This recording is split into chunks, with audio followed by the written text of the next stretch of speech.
Thanks, Ben. Yeah, no problem. Yeah, thanks, Ben.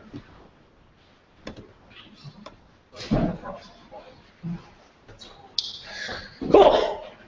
Hi, everyone. I'm Ben Peters, and I'm going to talk a little bit about cleaning the data and some of the tasks that we have left to do in this first part of the big data project, which is basically to gather and clean data sets. Just a little bit about me. I have a physics and engineering background. I did a lot with adaptive control systems. I've worked for a high-performance housing company here in the Salt Lake Valley and done a lot with adaptive control algorithms and machine learning. And I've also worked in financial services, designing trading algorithms. And I'm currently working on as a predictive analytics data science consultant and working on a project with a group called ZIF. I try to be fairly tool agnostic, but I tend to reach for Python first when it comes to big data and data science. So everything that I'm going to show today will be in Python, but generally speaking, comparable tools exist for other frameworks, and I think that to some approximation, it pays to just use whatever you're familiar with. But in case you're looking for some kind of off-the-shelf solutions, I'll show some Python stuff. And I really like to ski and live. That's one of the reasons that air quality is so important to me. It's one of the only things that really is a bummer about living in the Salt Lake Valley, and it'd be great if we could make a dent in that. Is that good for you? It is. So let's go over the progress so far. I was spending some time on Jira, and we have 42 data sets submitted. That's quite a bit. So we're really good on the submission of data sets front. Unfortunately, only one is completely finished in the sense of a Jira task is done, data is uploaded, and appears to be fairly clean. That's kind of a mismatch. We have 10 in progress currently, if we can believe Jira. Just looking at comments, things that people have posted, that sort of thing. And that means that there's 31 data sets in there right now with no apparent activity so far. Not trying to guilt anyone, we're just, because I haven't done much on this either. I know everyone's got a day job and probably 5 different side projects they could be working on at any given point in time, but I'm just trying to make the point that there's a lot left to do. So with 11 issues partially or mostly finished in a bit over 2 months, or under 2 months, and 31 issues to go, we assume a linear fit for the rate of completing issues. That puts us about 6 months out from completing the full data set, which is going to be a little bit of a problem for the timeline of this competition.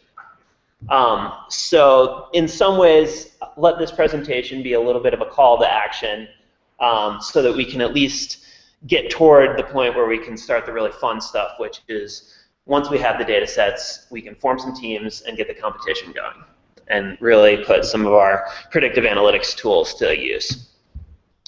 It's just not going to work as is. So let's do some issue triage. Fortunately, not all the issues up there are created equal.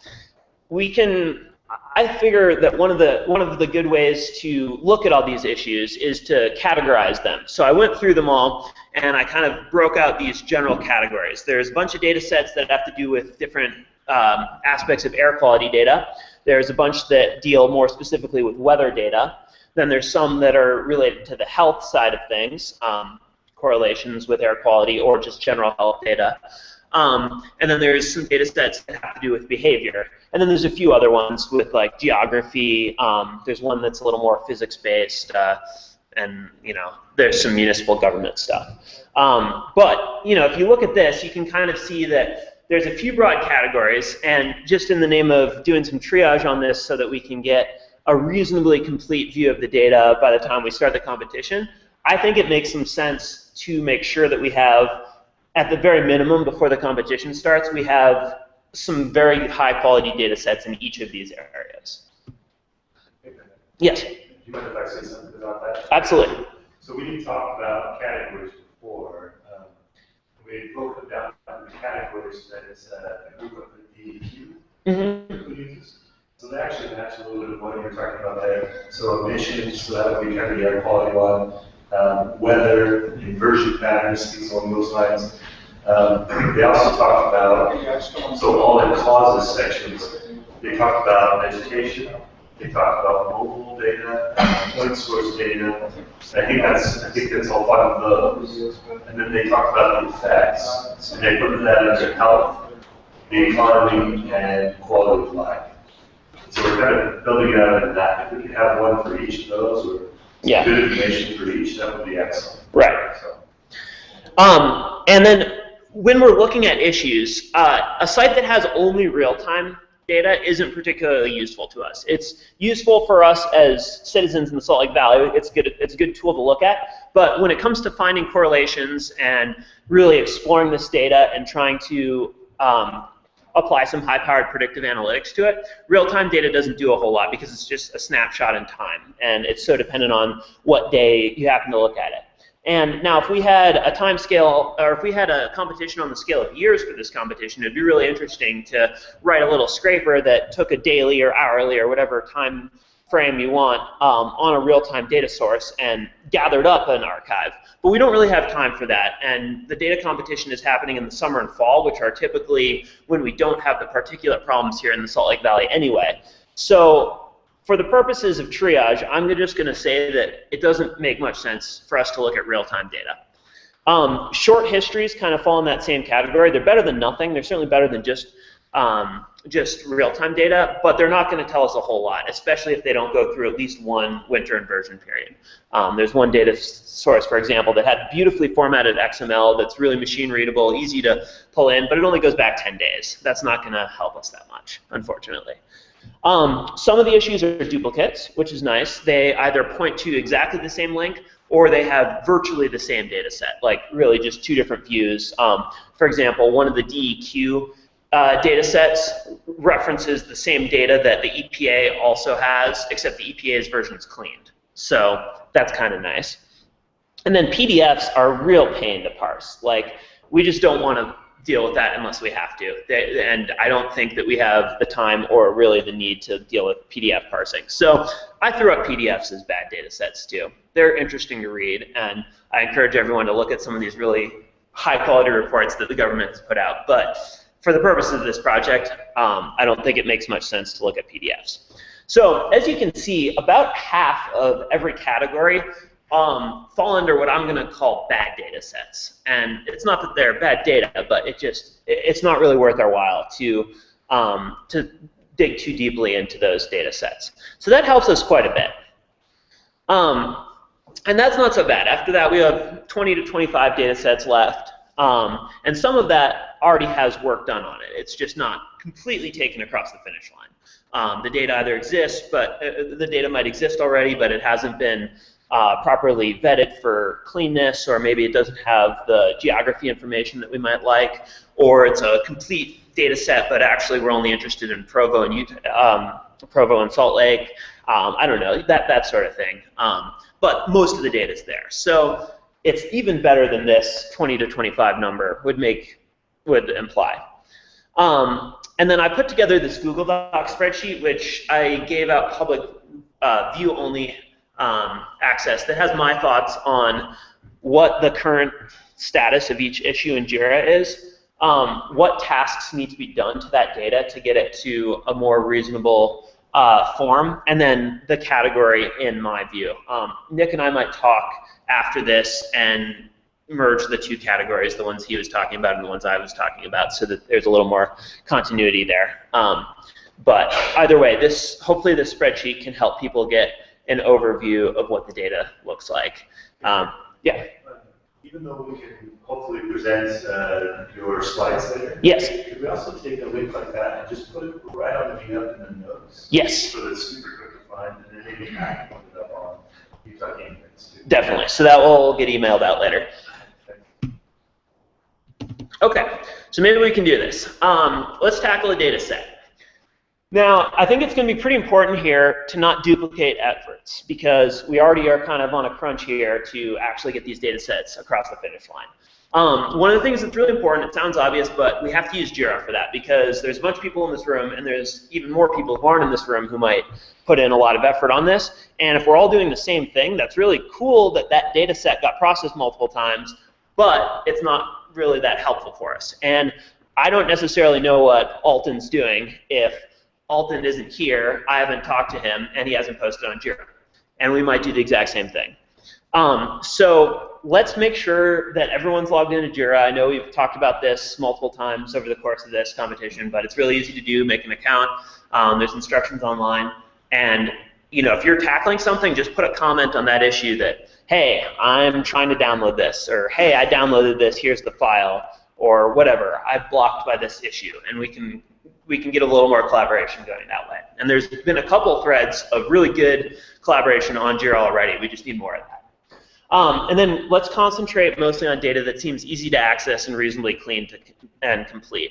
And there's kind of a hierarchy in my mind of data. You can go to something that's really nice and machine readable, like a CSV or an XML or a JSON file. And that stuff you can almost just load in and have it be ready without any work, especially if the agency that's put that together has already done some kind of cleaning to make sure that all the data is quality controlled and stuff. So if you're looking through these issues and you click on the link and you see a nice big download CSV file, that's a really good sign. That means that issue we can get a data set across the line pretty easily and quickly without too much effort on your part. And that's what we should be looking for right now in each category. But sometimes there's more complicated stuff. Data comes in a lot of different forms, and sometimes we've got something like this table. Now in this case, you'll notice the link does have this nice download CSV, so it's a little bit of a contrived example, but I was putting this together quickly. And some of the data sets have tables like this without the download CSV. So this is just a screen capture from an HTML page, and you can see there's a bunch of data in a table. And sometimes we need to know how to process that. To process that HTML block, or even to automate the process of downloading that CSV, we're going to need some kind of library or some kind of software to do that in an automated fashion. Now, as I said at the beginning of this presentation, when it comes to data, I'm generally a Python guy. So the tools that I'm going to suggest here are Python-based. I know that Mechanize has a Perl version. I know that Ruby has some very comparable tools to these, and I suspect that virtually every other language has some very comparable things. But Python has Beautiful Soup and Mechanize as two really good libraries for processing HTML and just handling web pages in general. Beautiful Soup is a little bit lower level. It allows you to traverse the document object model of an HTML document very easily. Mechanize is a little bit like a virtual browser in Python, so you can navigate around a page in code. You open it, and then you can tell it to click on different buttons on the page. You can tell it to fill in form fields and then click on the submit button, all in code. So as you can imagine, that's a pretty effective way to navigate a website that might be stubbornly insisting that you go through their form to get to data. Okay, so I'm going to do a little demo with this data set. So this is the Jira page. Hopefully you guys are familiar with it. We'll just go over to issues over here, and then I'm going to look at this issue right here, which is the EPA government comparison of unhealthy days, and then in particular it's got this hazardous air pollutants by year, state, city, etc. So I'm going to click over to there, and I'm presented with this view. Now, unfortunately, this view doesn't have a direct link to download a CSV. And in my experience looking through these data sets, that's pretty typical, which is why this is kind of an important thing to know how to handle. Because when we're looking at this, it would be really easy if it's just a link and we can hit download, and then that's our entire data set. A couple of the Mesa West data sets are like that. Thanks to our good friends over at the U. They've really put a tremendous amount of effort into giving us pretty clean data. In one case, it's data separated out in a variety of HDF5 files, which we might need to combine, but honestly, it's really quite clean. But a lot of the EPA data, the DEQ data, the other government agencies is going to be more on this level. So what you can see if you're a human user, it's really easy. We select year 2014, then maybe we'll select the state Utah, and then we'll hit generate report. It works for a minute, and then it's hopefully quickly, it's going to come up with this. So then we know that we can just click on this. Now, the trick here is that if we want to pull this data going all the way back, I don't really want to click through all that. And so we're going to need a way to automate this.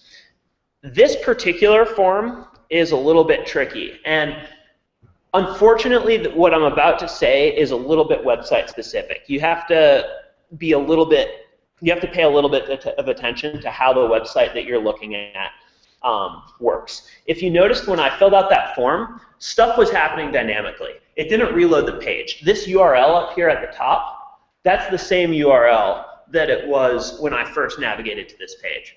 So clearly that something's going on behind the scenes when I load up this page. Some forms you can just click on and then it loads to a different page. And then you can just look at the URL behind that form and grab that. This one's going to be a little more complicated. So what I'm going to do in order to automate it is go back to here. And then I'm going to open up the Chrome inspector. This is a really useful tool for looking at what's going on, both in terms of like network traffic and in terms of HTML. So you can see that this just, when I opened it up for the first time, there have been no requests to the internet. It just is open and blank. Now, as I go through here and select 2014, you can see that the second part of the form got populated. That corresponded to a few different requests that went out to the internet there. I'm going to go to Utah, and then generate report appeared. And then when I click this, that's going to create a new request over here on this side. And you can see that just appeared. Now I'm going to have to look through these requests a little bit to figure out exactly what I'm looking for. But if you can see here, what I just got back from the server in a dynamic request is an HTML document that has all the stuff I'm interested in it. So you can look through here. This stuff right here is the table. I'm not sure how familiar people are reading HTML, but it's really pretty straightforward just in terms of this is a table tag, and then it's got all these columns and stuff. And if I wanted to, I could manually parse that using Beautiful Soup. This is the kind of thing that Beautiful Soup library is really good for. It can just go through this line by, or row by row and then column by column and load all of this HTML stuff into it. And that's on some data sets, if they only give you a web table, that might be what you have to do. In this case, as I mentioned earlier, there's also a download CSV link. And I can look up here and see that there are these links. A link in HTML is a tag starting with A. And it's linking to this right here. This is the CSV link. If my window were larger and you could read off the side of it, there you can see download CSV. So I know that text is there. So what I've realized here is that I need to replicate this HTML request in code in a way that can be done for each year that the data set covers. If I look at what this request actually was, it has this request URL right here, and you can see that all the parameters that came from that form are actually in the URL tag, and this is pretty typical. If it's a different kind of request, sometimes you have to go down in this screen and find the body. This doesn't have a body just because of the type of request, but it just depends on what kind of request it is, and sometimes the parameters are sent in the body of the request rather than in the URL, but either way, it's something you can replicate with Beautiful Soup, and there's documentation on this, on how this works online. I'm looking for year, and I see that right there, year 2014, and then I'm looking for state, and I see 49. And I don't know that 49 is Utah off the top of my head, but I clicked on Utah, and that generated this request, so I can bet that Utah is state 49 for the purposes of this backend. Okay, so I kind of have the pieces here to put together a little parsing script. Now, I'm going to fire up my terminal right here. Let me see if I can make the text big. Can everyone see that, or? Let me make this a little bigger.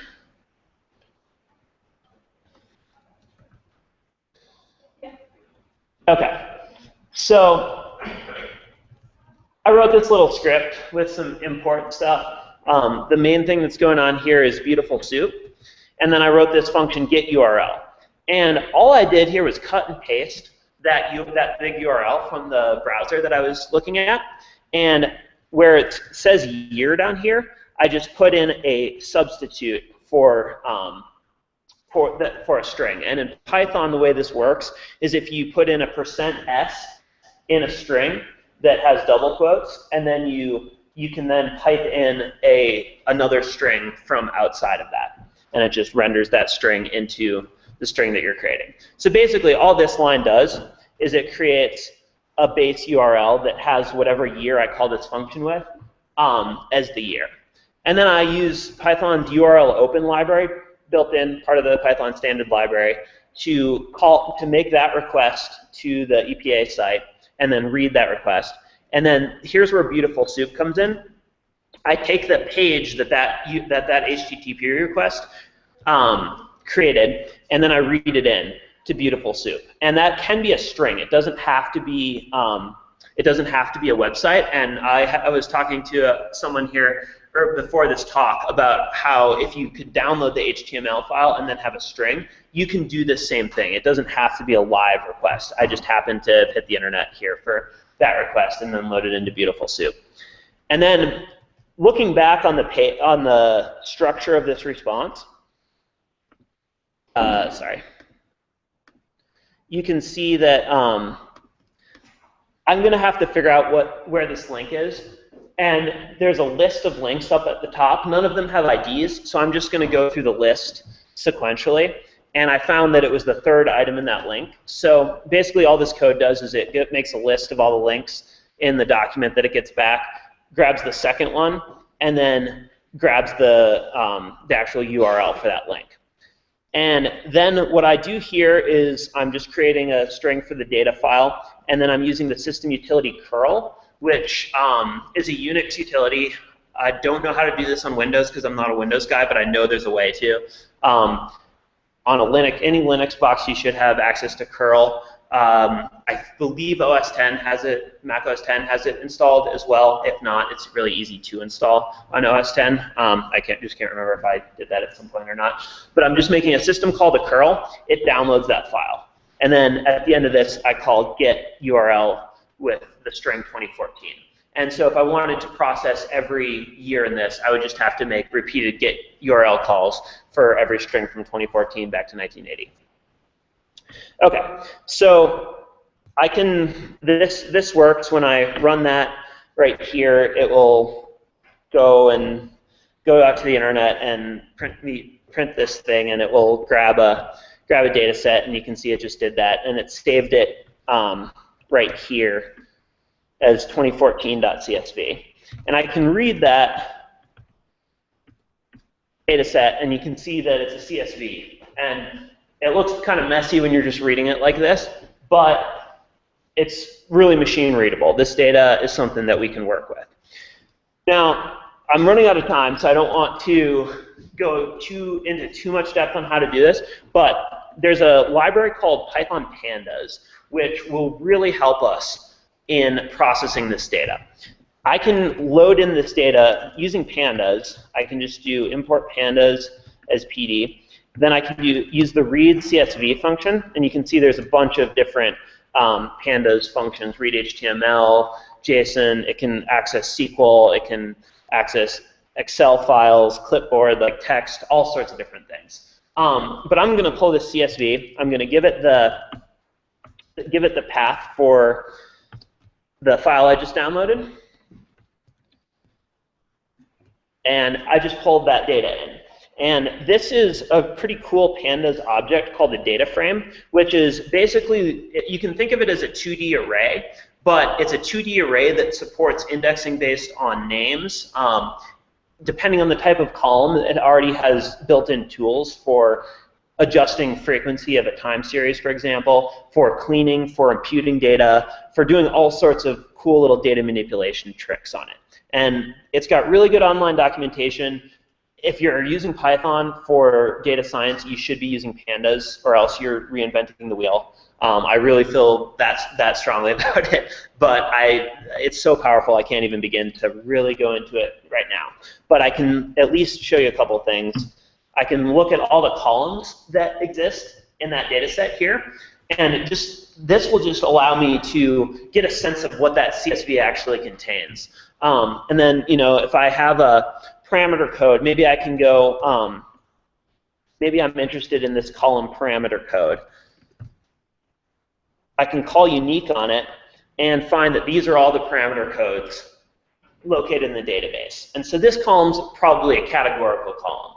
So I can then figure out how I want to incorporate that into my machine learning, the fact that this is a categorical. And for example, if I looked at the longitude and latitude, I could pull those out and figure out if I wanted to create a single, represent my geodata in a different way. I could cut columns out of here if I decide that the latitude and longitude is the way that I want to represent locations. So all the city and other stuff is, or the address, I guess is what the tag is, that's superfluous data. I can just delete that column. And I can go through my data using this Pandas library, and then when I'm all done with it, when I've cleaned it up, I can just call toCSV and write it out. And again, it's got all sorts of export files as well, depending on what kind of format you want to write this out to. I could load it into a SQL database if that's what I want to do or whatever. But this tool allows me to really play with data in a pretty efficient way. Anyway, I know that's just kind of scratching the surface on a lot of the stuff that you can and have to do with data. But that's unfortunately what do we have time for. These links are, the JIRA one's already online, but we'll post this Google Docs, and hopefully that can give people a little bit more of an overview of what the data is, and select a data set to work on that fits your skills. If you feel like you understand this parsing stuff enough to write a parser, then you can tackle a data set that might have some parsing involved and might have navigating through a form. If you really would rather work just with the raw data, then maybe you can go to one of them that exists more as like a CSV or something and work on it at that level. As always, don't hesitate to reach out if you have any questions. Does anyone have any questions now?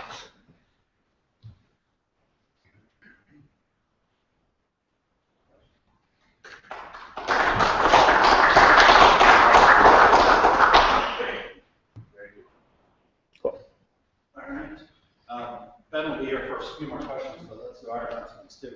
Stop sharing on this, or do you want to leave it up? Leave it open. Okay. Start broadcast so they can hear this stuff too. For the air quality side of things, for our stuff, Big Mountain Data, SQL Saturday is coming up on October 25th. I've mentioned this a few times. There's flyers outside. Unfortunately, they have their own date on them, so please don't take them and distribute them. I thought they were correct, but they were wrong. This is what I get for printing them this morning. But you will get new flyers, and I will send everybody a link in the newsletter to a PDF. I would love it if you print that PDF and put it out at work, if you send it to people in email, whatever you have to do. The whole part of these events is to get more people involved. The more people that are there, the better the event will be. So we want you to get information out to everyone about it. That event is by the community, for the community. We need presenters from people here, all around, and then once you get there, there will be courses at all levels. There'll be tracks for pretty much anything that you want to learn in this data space. It could be an awesome conference. We'll have more than 500 people that are going to do the work.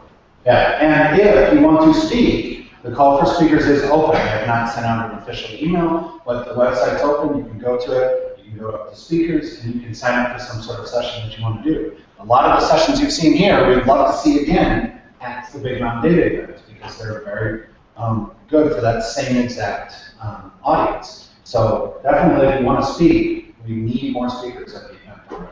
We're also looking for sponsors. Yeah. I figured. Not only company sponsors, but we also do blog sponsors with most of Pat's events. So that's a pretty inexpensive way to get your name out there. Yeah, I think right now it's at $25. If it's really killer for you, I don't mind. You can lower it to another number or something.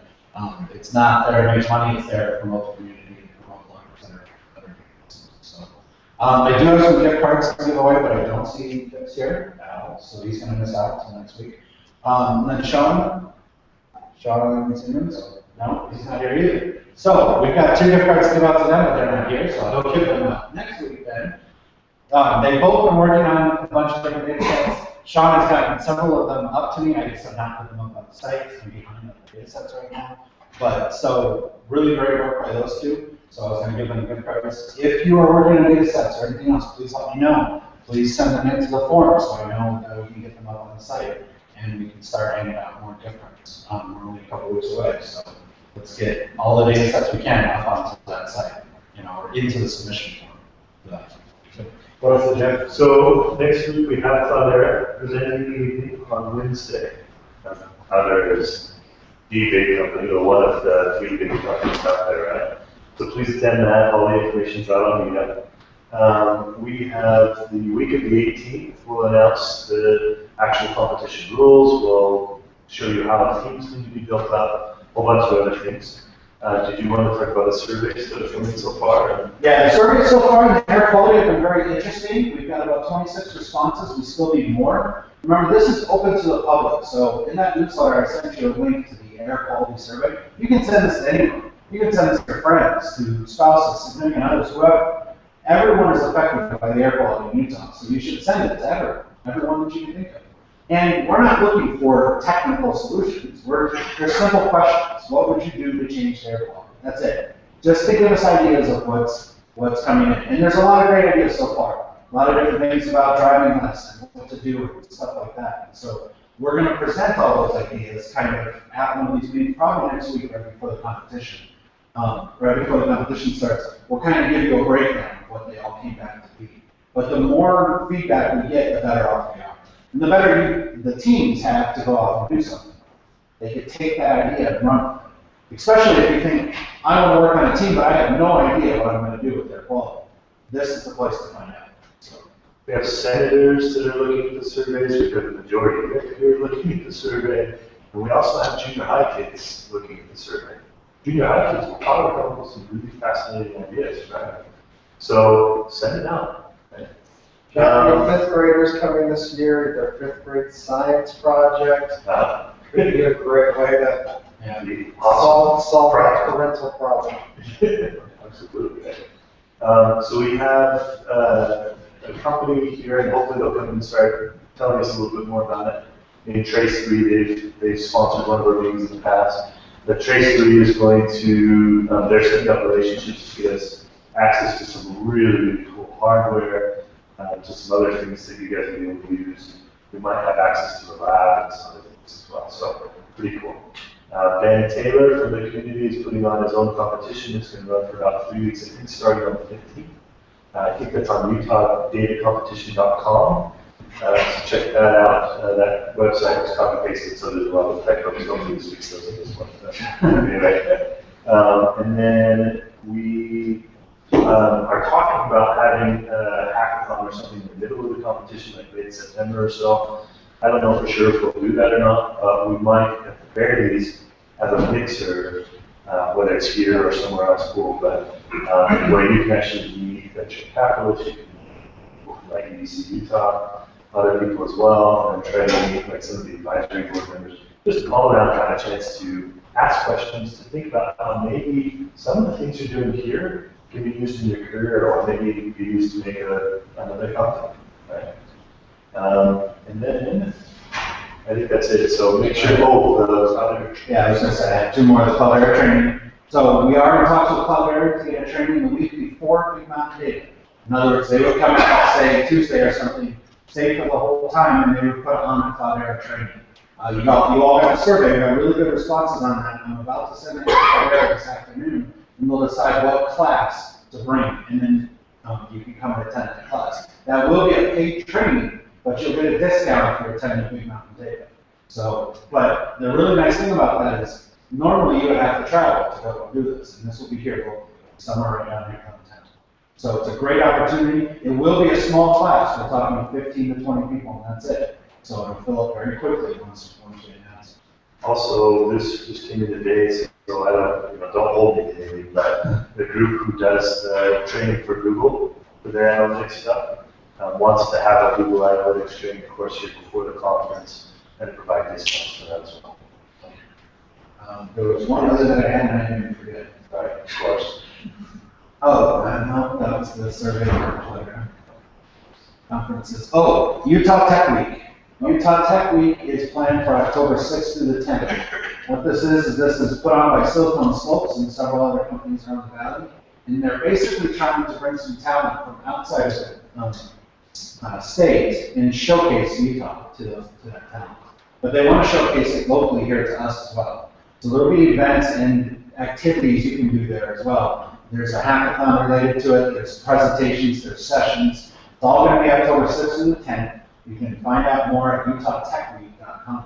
You're looking for speakers, you're looking for people to sponsor, looking for all sorts of different things. So go out there and check it out if you're interested. Help out. Geek Events, Big Mountain Data will be helping out a little bit to organize it and do things like that.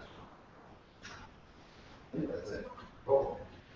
Questions? Does it sound like we're crazy? Always. We already know that.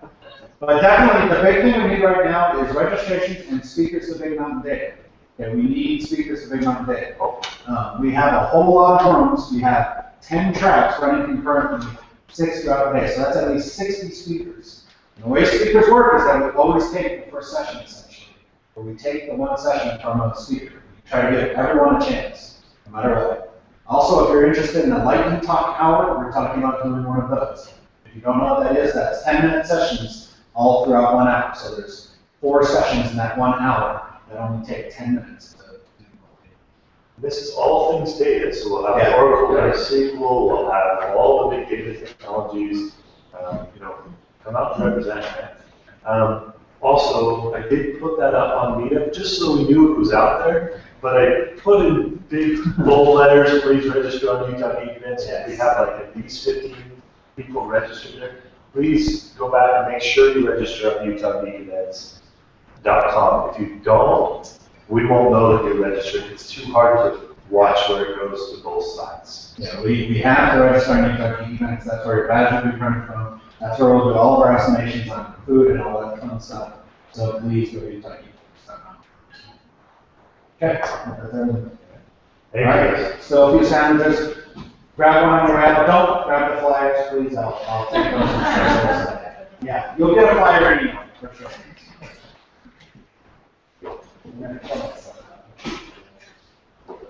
I just rewrote that song too.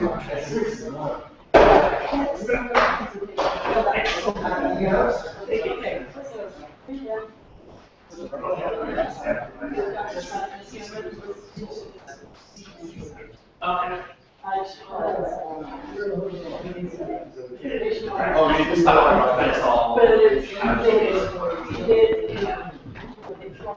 Right.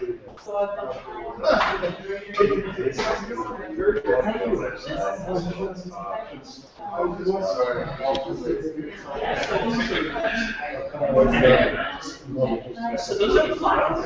I did it in this demo. I was going to show it. Yeah, I was going to say, I can't stop the broadcast. But you got it to a different screen. There it is. No, it was right there.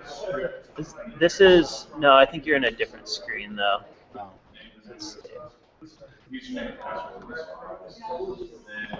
Oh. There it is. Just